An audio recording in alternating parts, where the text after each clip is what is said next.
Welcome back. Today we're going to use the steam juicer to steam juice some peaches, and we're going to can that concentrate so that we can enjoy it later on as nice juice.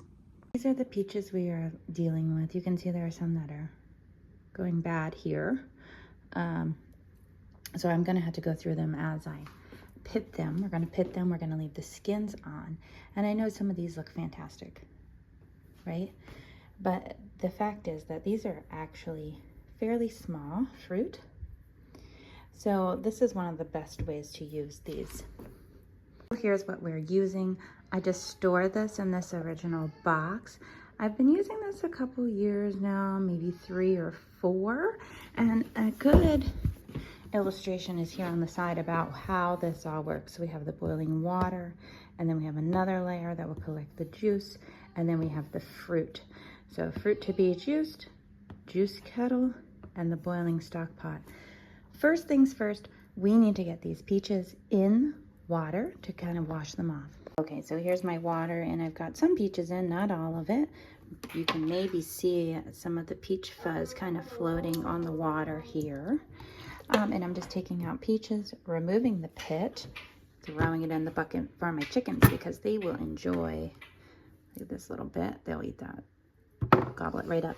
And then I'm putting the fruit with the skin still on it here in the colander of the steam canner.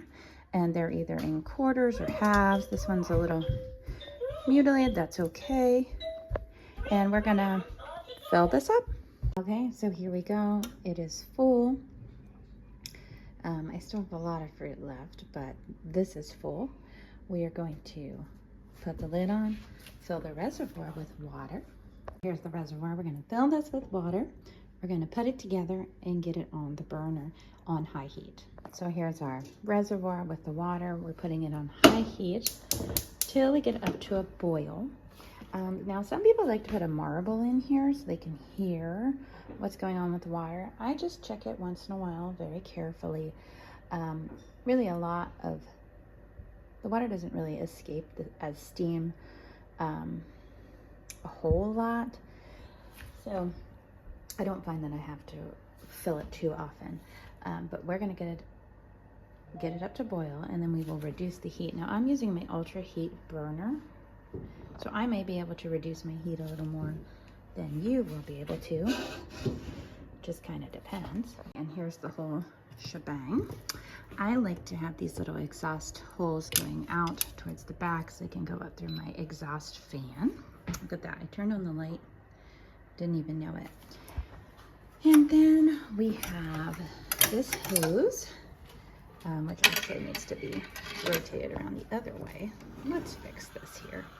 All right, now we have it the way I like it. Hose to the front, clipped to the handle, steam vents to the back of the stove so the exhaust will help pull it outside. Now, this is about a 3-hour process. In about an hour, we will have juice. We will see it kind of coming up the hose, and that's how we will know it's good to drain. And when I do that, I use a kitchen chair, and you'll see how I do that. But it's going to be about 3 hours from start to finish, and we're going to leave this fruit alone. And there's a couple reasons for that. In that colander, there are holes that the juice is going to drip down into this reservoir, collection reservoir. We don't want to clog those holes. So that's one reason. Another reason is it's going to keep our juice nice and clear and pretty. It's going to keep the pulp out of the juice. Okay, so we're going to get this boiling, and I'll bring you back. So we are boiling now. Maybe you can hear it. And I do know my stove and this burner, and I'm going to be able to turn this, whoa, not that way. I'm going to be able to turn this way down and still have a boil. You can see we're starting to kind of condensate up here. The level of this fruit will drop. And so I'm going to set the timer for an hour, and I will bring you back in an hour and show you what things are looking like. Okay, so we're an hour in, and you can see our juice here in our tube. And I have my setup with the chair and the pot. And what you need is something to grab a hold of the tube because it is hot.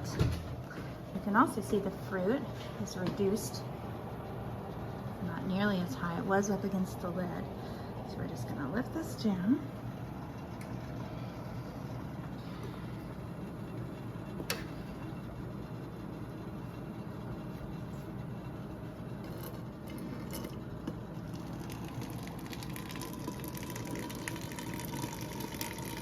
And you need to have something below your juicer so that you have a gravity feed. So it's been 1 hour. And I could let it go longer, but I don't want to overfill the reservoir. I don't know exactly how much is in there without lifting up the colander, and we don't want to do that.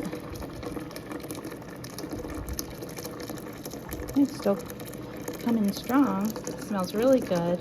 I'd say right now we have about 3 or 4 quarts of juice.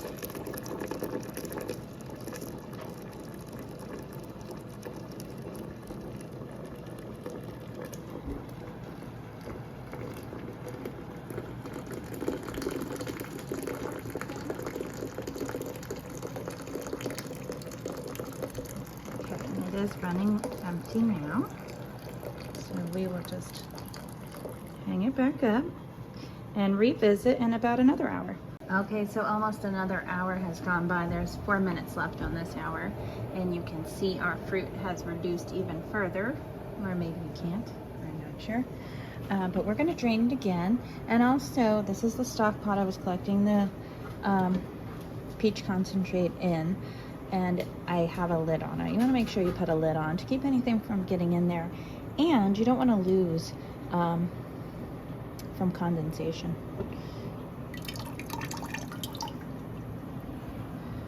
Okay, let's get this back on the chair and we'll drain it off. All right, and here we go. I need my hot mat because it's hot. And get a good grip on it here. So this is 2 hours in.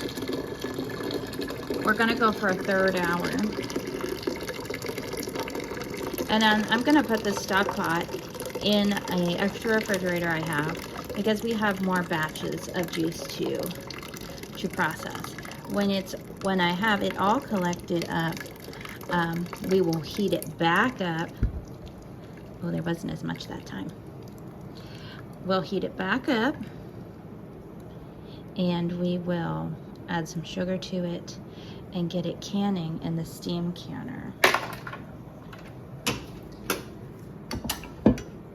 I am refilling my water reservoir. I just checked it after that 2 hour interval where we drained the concentrate off, and it was very low.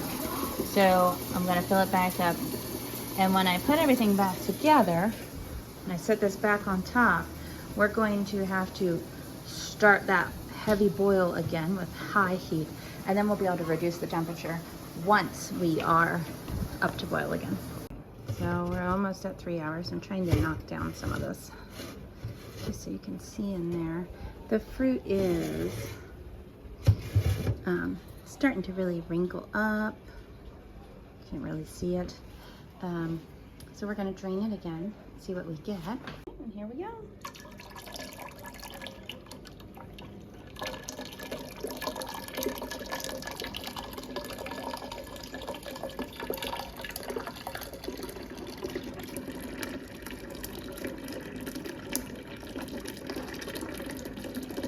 It's really coming out now, and maybe the last at the 2 hour mark we might have had a little less because we were getting low on the water.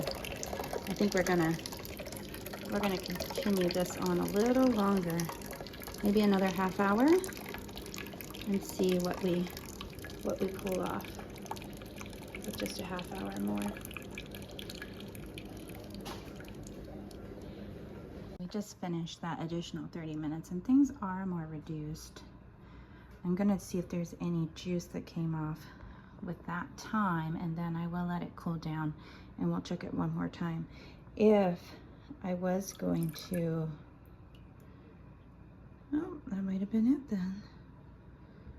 Nothing's coming off. if I was going to start another batch today, I would let this cool a little, dump this off and start fresh again. But since I'm not going to start anymore today, we will let it cool off and see if any juice comes with the cooling. Okay, so here's what we have left of the peaches. This is all. Some of these are some of the best ones, though. Well, that's a stem there. So we've been kind of using these for eating. I am thinking that I'm gonna finish these up with another batch of jelly. But as far as the juice making goes, everything has been juiced. And it is either here in this large stock pot or here in this pot.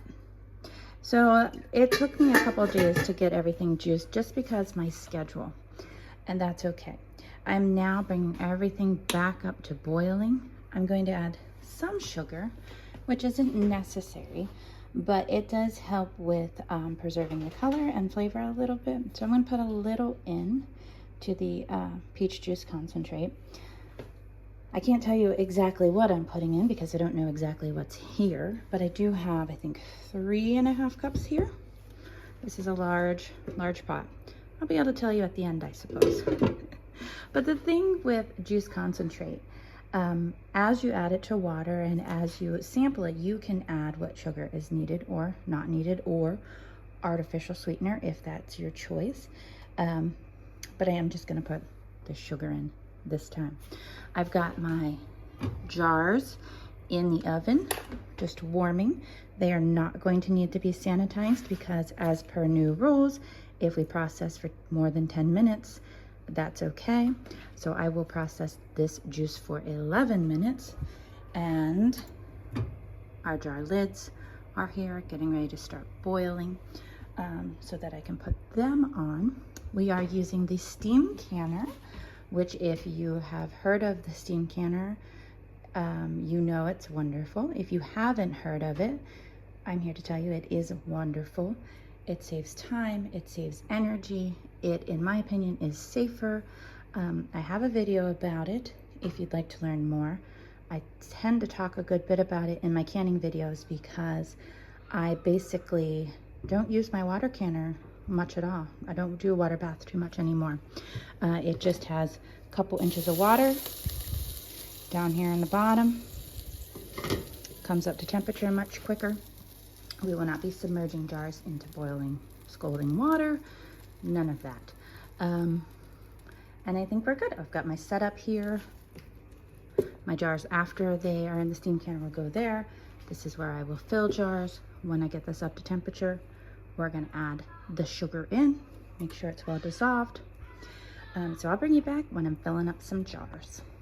Now, I just wanted to mention, as this juice was coming up to temperature, I don't know if you can see, but there are some particles of fruit, and that is okay.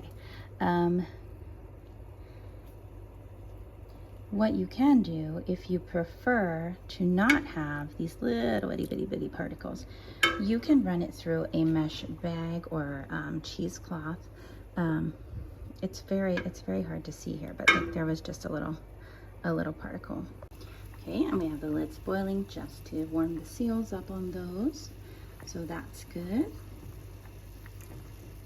And this should be up to temperature here soon. So this is what I like to use to strain fruit. I also use these to make tea with loose leaf bags, like a large gallon pitcher. These can also be used to make cold brew coffee. So it's a very fine, like silicone-y mesh, and it works really well. And you can even, if you have like heavy fruit, you can even hang it, you know, like on the knob like this. I do that with when I'm making grape juice. They do get stained sometimes, and that's okay.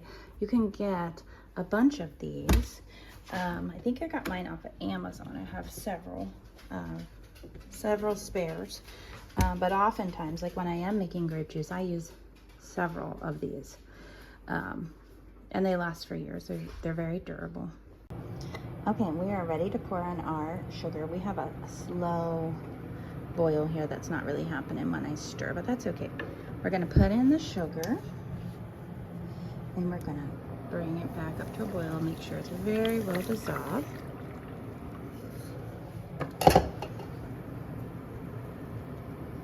My jars are at 200 degrees in the oven, so I'm gonna pull them out next here. Just kind of put them on the counter, and whatever we don't use we will put back in.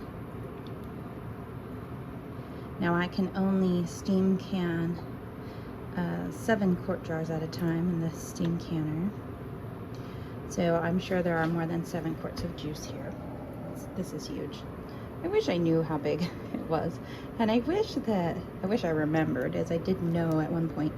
I wish they would, you know, like really mark things with the sizes, not so they wear off, or not that you can't really read it, or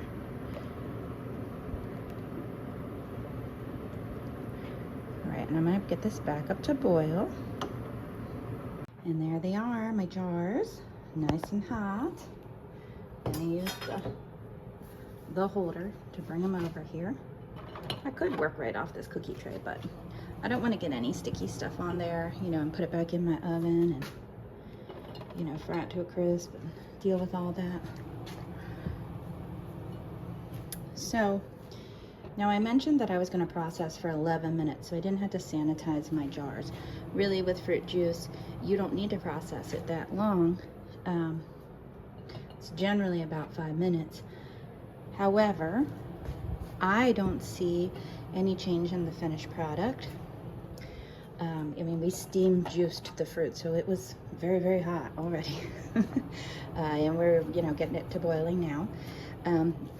So to me, I've not noticed a difference in flavor, doing it just a little longer so I don't have to sanitize the jars. And I do notice that it saves me a whole lot of time and a lot of hassle. And overall, I think it's just safer and easier. So in case you're wondering about that, why my processing time is so much longer than what's really necessary, that is why. All right, we're ready to roll. I've got my little funnel thing on. We're gonna go for about 1/4 of an inch headspace. I may shy away from that a little bit because sometimes I seem to make more of a mess and have more of an issue, though I do want it as full as possible. So somewhere around 1/4 of an inch. I've got my ladle over here, which we will be using. After I fill up all the jars, I will wipe the rims and then attach the lids, load them into the steam canner. So I'm going to fill them off first, and then we will worry about the rest of it. Okay, here we go. So you can't smell it, but it smells so good.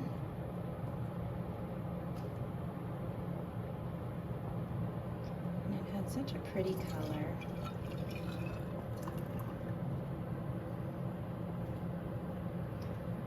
So pretty.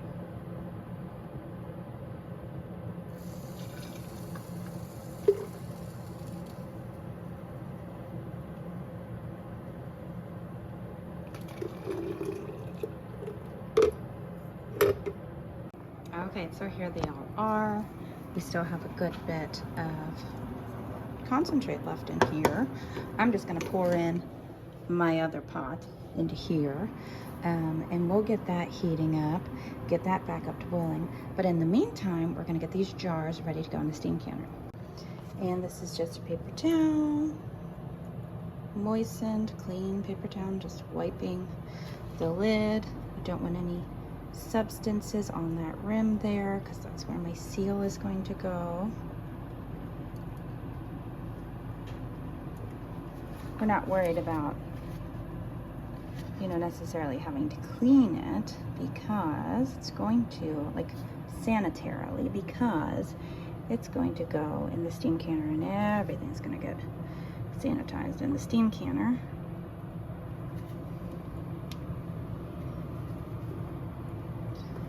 Right, and now I'm just going to use my little gadget here, and I'll show you how I do this. I'm not sure how the rest of the world does, but I sit it on there, put the rain over the top, and then we just finger tighten it, and we move on to the next.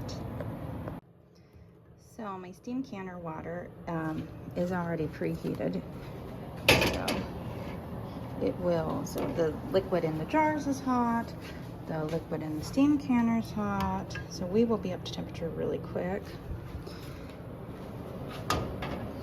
I'm ready to roll. I want to show you this jar lid. So I talked about these jar lids in a video that I published recently for peach jam-elly. If you're wondering what that is, I'll link the video. But aren't these the coolest? These are vintage lids from my grandma. They were even in the original new box. They're from 1975. Are they not gorgeous? Also, these plaid lids were from my grandma. They're newer though. So I have a lid smorgasbord.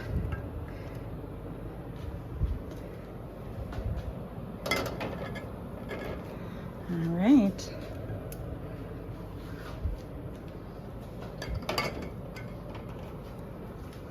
We are ready to fire this bad boy up here. I just put the lid on. Reminds me of a cake, like a cake cover thing, but it's not. It's a steam canner. There we go. And I like to put, there's a steam vent. There it is. I like to put that towards the back. We're going to put it on high, and I will be able to drop the heat once I get up to my area. So I'm in zone 1. Once I get to green, I will start timing. I will drop my temperature and on my burner to where I know I can. You kind of test that initially when you get a steam canner, so and figure that out, and we will start our timer. Okay, the processing time is complete. We're now on a 5-minute cool down. We just have 40 seconds left, and we will remove the jars from the steam canner at that point. And here they are, all up to temperature. I just took the lid off. I heard some go pop already. And we're just gonna let them cool here. So they're entirely cool, or at least 24 hours.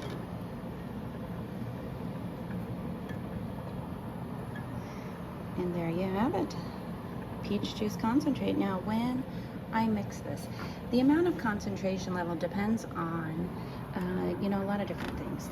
The amount of water that you've had, you know, the variety of peach, you know, how strong of a flavor the peach has.